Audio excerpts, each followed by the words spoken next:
Ito guys, ang aking pritong galunggong. Natatawa ako dito sa aking kaibigan.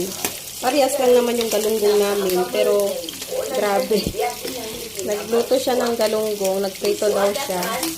Naghiwa-hiwalay daw yung galunggong. Tapos, ang nangyari sa galunggong niya, naging sinangag. Pinaghalo-halo na niyang prinito yung mga buto, ang mga tinik. Ganyan. Kasi hindi niya alam magluto. Pero magaling siya magluto sa Chinese food. Pero pagdating sa mga ganitong ulam, hindi na siya marunong magluto. So, ang nangyari sa galunggong niya, ayun, nagkahiwa-hiwalay.